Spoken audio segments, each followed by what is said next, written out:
अगर आपका बजट 4-5 लाख रुपए है और आप सोच रहे हो कोई और बिजनेस में इन्वेस्ट करने की, मत करना। ये वीडियो देखने के बाद कहीं भी कर लेना। पेपर मिल वाले इंपोर्टेड ओसीसी को ही प्रेफर क्यों देते हैं? क्या ओसीसी में सच में अगर बात करें करोड़ों कमा सकते हैं? इतनी शॉर्टेज है कि अगर जो ला रहा है वहां से माल, खरीदार उसके सामने हाथ जोड़ के खड़ा है। हाथ जोड़ दे खरीदार। तो सर सबसे ज्यादा ओसीसी का माल निकलता कौन सी कंट्री में? जो कंट्रीज ओवर डेवलप्ड हो गए हैं, जहाँ हाँ जी। बहुत कंज्यूमर है, हाँ जी। तो वहाँ माल भी ज़्यादा इस्तेमाल होता है, तो वहाँ निकलता भी ज़्यादा है। माल तो वहाँ भी इस्तेमाल होता है, तो मैं कहूँगा ओसीसी हर प्रकार के देश में निकल और उसको रीयूज करने वाले हैं। दोस्तों स्वागत है हमारी आज की इस वीडियो में। अगर आपने ओसीसी के बारे में इंपोर्ट करने की सोच रहे हो तो ये वीडियो भाई साहब रिक्वेस्ट है आपसे, बिल्कुल देसी स्टाइल में बोल रहा हूँ, पूरी देखना। इसमें ऐसे ऐसे इंपॉर्टेंट सवाल मैं आप सर से पूछूंगा कि आपने शायद पूरे सोशल मीडिया पे नहीं देखे होंगे।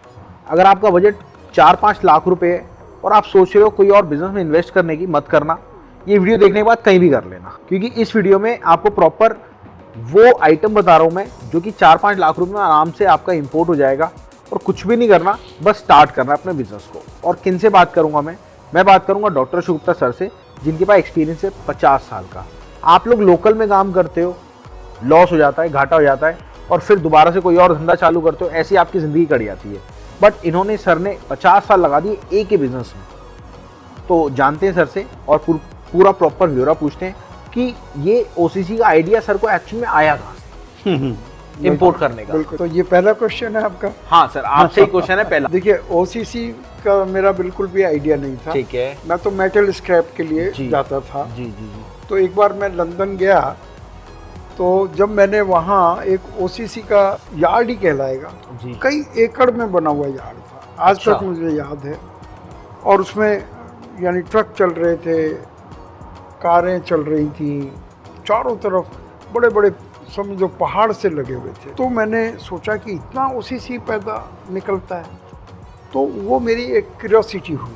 ठीक है। फिर मैंने इंडिया आके उसके बारे में पता किया कि ओसीसी की क्या है, तो मुझे पता चला बहुत ज़्यादा डिमांड है। अच्छा। तो ऐसे में ओसीसी के बारे में मुझे पता चला। पहले मैंने विदेश में देखा, फिर इंडिया में उसकी डिमांड देखी। दूसरा सवाल मेरा आता है, पेपर मिल वाले इंपोर्टेड ओसीसी को ही प्रेफर क्यों देते हैं? मतलब सबसे ज़्यादा ओसीसी का जो माल होता है वो इंपोर्टेड को प्रेफर क्यों देते हैं? हाँ बिल्कुल, क्योंकि चाहे किसी भी कंपनी वो करोड़ों रुपए का माल रोज बना रही है, लेकिन अगर कोई इंपोर्टर उसके पास आ जाता है सप्लाई के लिए, तो बड़ा खुश हो जाता है। ऐसा नहीं है कि वो लोकल से माल नहीं बनता है, लेकिन इंपोर्टेड से वो खुश इसलिए हो जाता है कि इंपोर्टर उसको कंसिस्टेंट माल दे सकता है।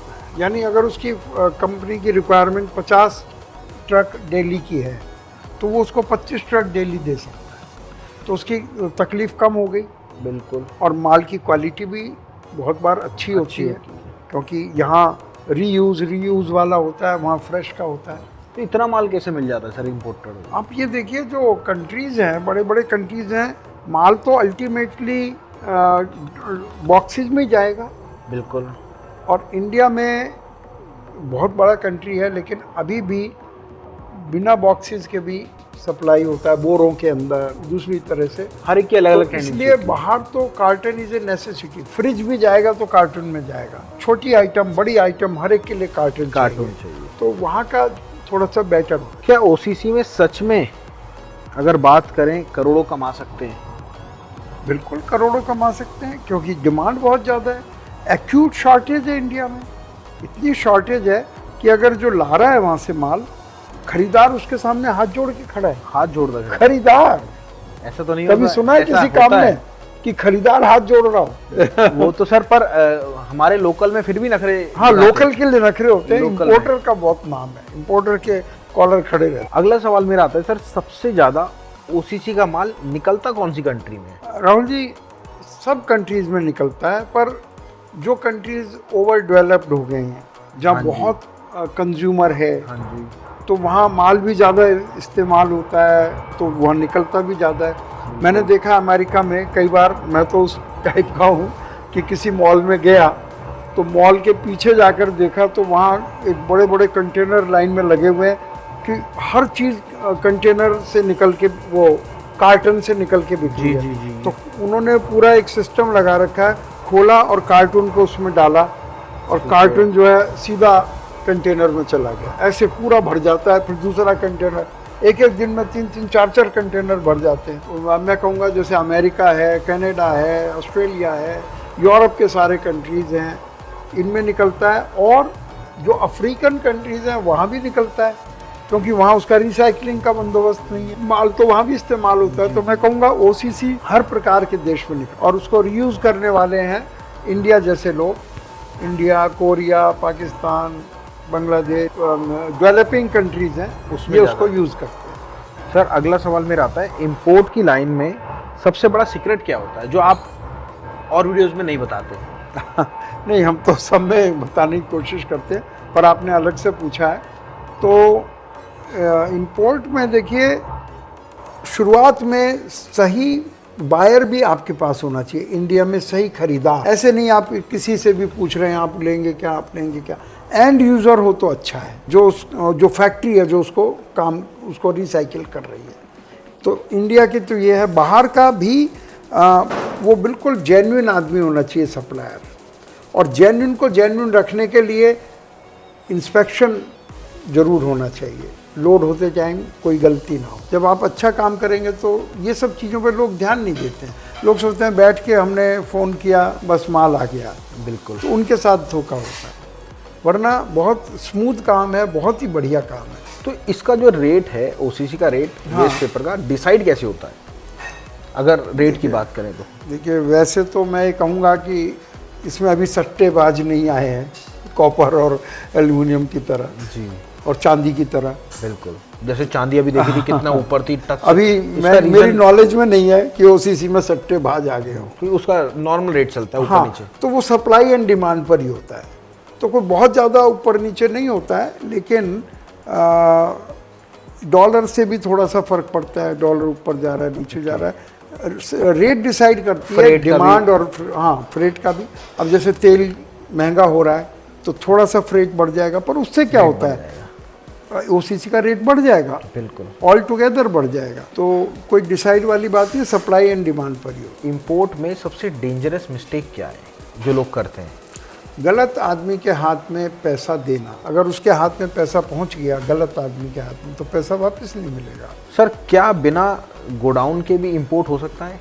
हाँ राहुल जी, गोडाउन कोई हमें तोल के थोड़ी बेचना है जी, जैसा कंटेनर आता है सीधे का सीधा मिल में चला जाता है, टोटल सीधा मिल में। बिल्कुल। उसमें करना क्या है, आपको छांटना है कोई उसमें? ये सोच अच्छी बात है, आपके द्वारा आपके ऑडियंस को ये पता लग रहा है कि इसमें कोई गोडाउन की जरूरत नहीं है। इंपोर्ट में तो बिल्कुल नहीं है, लोकल में तो है।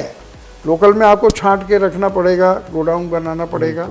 इंपोर्ट में कोई गोडाउन की जरूरत नहीं है। फ्यूचर में लोकल में डिमांड बढ़ेगी या फिर इंपोर्टेड माल की डिमांड बढ़ेगी? आगे फ्यूचर की बात करें। दोनों एक दूसरे से जुड़ी हुई हैं।